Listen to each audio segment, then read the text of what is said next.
受够了当学渣的日子，也许这7款 Apps 可以帮助到你。当你遇到一个不会解的题目的时候，你只要把它放到搜索栏里面，不到2到3分钟，就会有人来帮你解答。我曾经透过这个平台免费上了 Stanford 教授的免费课程，以及还有一款 App， 只要你专心学习，你就可以在这个地球上免费种一棵树，而且你不需要亲自动手。如果想要知道这些 Apps 的话，订阅我的频道，把这个影片看到最后。Don't try this yourself. It's extremely dangerous. 很多人都认为求学时期是我们人生中最宝贵的一刻，因为这段期间我们会探索很多新鲜的事物，我们有各种的资源，处处是机会。如果我们能充分利用这些资源，也许我们的求学生涯就会比较顺利。接下来我将介绍学生必备7款 Apps， 在底下留言你认为哪一个对你最有帮助。第一个我要介绍的呢，可能是大家都比较熟悉的电子笔记簿 OneNote。一开始上大学，我们都会被老师的语速惊到，手抄笔记根本来不及抄，我们只好拍照。回到家还要专门挑一个时间，把所有的内容整理进电脑，非常的浪费时间。OneNote 呢，它其实是可以实现边录音边把老师刚展示的 PowerPoint 搬进电脑进行涂鸦或者记笔记的。课后你也不需要专门挑一个时间重新整理这些笔记，因为刚刚你已经把全部老师在课堂上复述的内容记录进OneNote。很多人在网上上网课，相信这个方法可以让你提高你的学习效率。首先第一步，你要在你的手机下载 OneNote。打开 OneNote 之后，比如现在的课程是 Marketing， 是一门理论课，你就可以在文件中增添一个 Theory 文件夹。当老师开始讲课的时候，你可以直接用手机把老师刚展示的 PowerPoint 用 Document 模式拍下来，这个时候你的手机就会马上出现这个文件，你可以直接在这个文件上涂鸦做笔记，可以 highlight 重点内容，在旁边做一些小笔记。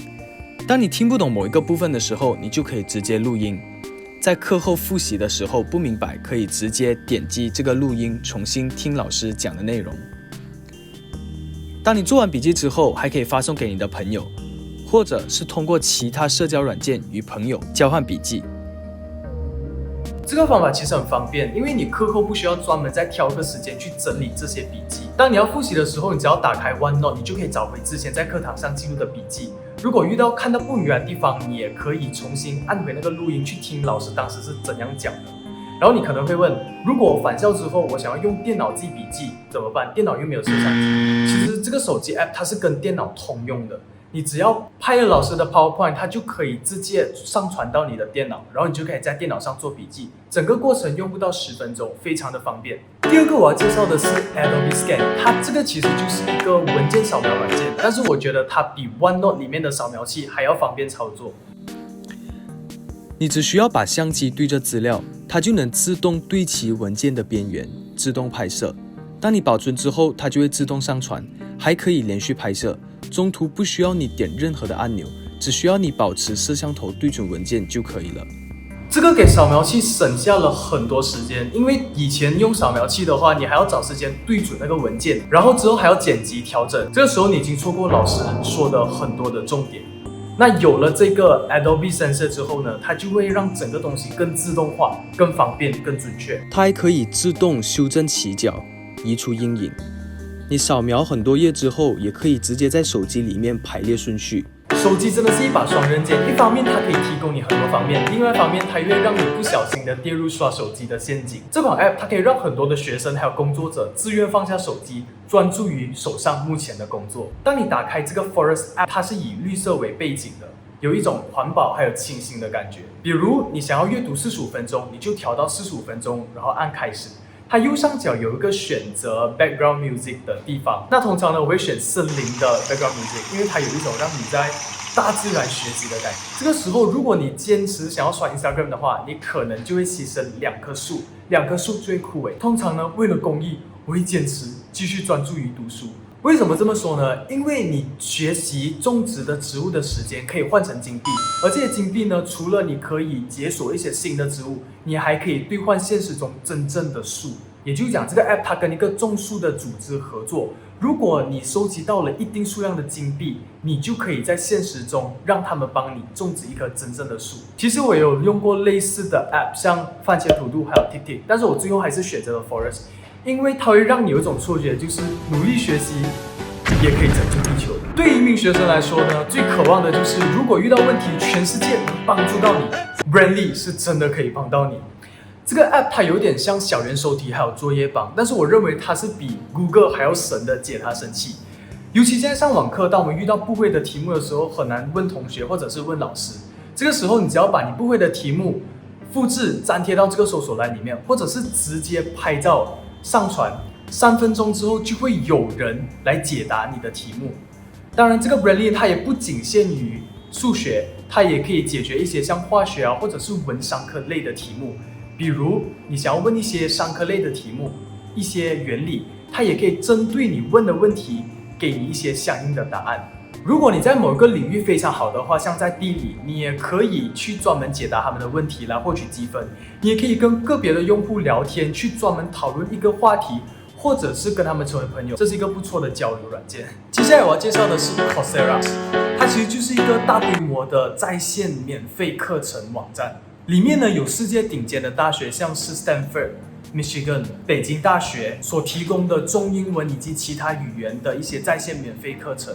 如果你是一名文科生，你想要学一些理科课程的话，你可以到这个网站上去学习。又或者如果你是即将毕业的中学生，不懂想要读什么，你也可以到这个网站去搜索，去找寻你自己的兴趣。如果你是想要拿到一门课的官方证书的话，是需要付费的，大概$50到$100。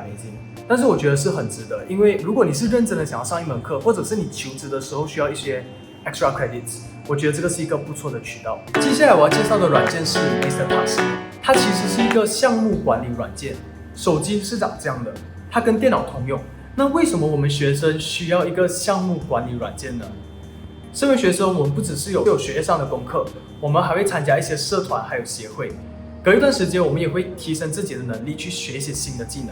MrTask 它就可以很好的管理你的这些计划。在网上呢，你也可以找到很多类似的项目管理软件，像我用过的 Chipper 还有 Notion， 但是到最后我还是用回 MrTask， 原因是因为它很简洁，方便使用，方便操作，还有里面有很多隐藏的使用小技能，可能之后我会专门做一个影片去介绍里面的小技能。打个比方，如果你在未来想要学一门乐器，比如吉他，你就可以把这个计划放入 MrTask 里面。你想要买怎样的吉他，要找谁来教，或者是在哪一个网站自学，或者你在哪一个网站看到一些很好的资料，突如其来的一些灵感，对影片有帮助的点，我会把它全部放到 MrTask 里面。每隔一段时间呢，去做一些检讨，如何进步自己。当你用了一段时间的时候，你就会看到，很多的计划的成功率都会很高，中途放弃的几率也会变小。我觉得它是一个很好的管理以及鞭策你去实行这些计划的一个项目软件。接下来呢，我要介绍的是一个叫做阿拉米的 app。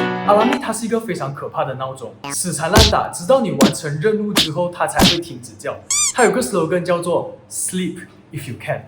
它有几种关闭闹钟的方法，比如解数学题、摇晃手机、记忆力游戏，还有拍照。如果你跟我一样找到一个你也不确定能不能拍到的照片，它几乎是不可能会停的。如果你对自己好一点的话，你可以找一些在你床边的照片，或者是对自己狠一点，或者明天如果你有一些重要的活动必须要早起来的话，你也可以找一些要走出房门才可以拍到的照片。关闭闹钟之后呢，它会显示今日天气还有今日新闻。我觉得它在这方面做到非常人性化，因为想想我们一起床，我们需要认知的几件事，除了时间就是天气，还有可能一些第一手新闻。尤其是天气，在一些四季的国家，你需要去看它的温度，去选择你该穿的衣服的厚度。还有现在的疫情，也希望每次一起床的时候可以知道现在的疫情的一个进展。它也会根据你选择的地点去推荐当地比较主要的媒体、报纸给你去阅读。可能你会认为，那么辛苦，不如我删除这个 app。但是你看回去，你会非常感谢它，因为有它，你早起，你会有更多的时间去做你该做的事情，你也会有更多的娱乐时间。如果你是严重的起床困难户的话，这款 app 也非常的适合你。好了，以上就是我认为学生必备的7款 apps。当然不是说你下载了这7个 apps， 你就可以马上变学霸，它还是要靠你后天的努力。当然，我相信如果你很好的去善用这些 apps， 每天高效学习，在枯燥乏味的学习过程中增加一点乐趣，我相信过不久你的学习也会有所进步。把这影片分享出去，让更多人看到这些实用的 apps。如果你有什么更实用的 apps 的话，也可以在下方留言，我们来进行交流。记得 subscribe 我的 channel， 你就不会错过下一个影片，给这个影片一个 like。当然呢，也非常感谢一些 viewers， 因为这个频道其实才成立1个星期多，我就收到了很多 viewers 的一些 feedbacks。这期影片就到这里，我们下次见。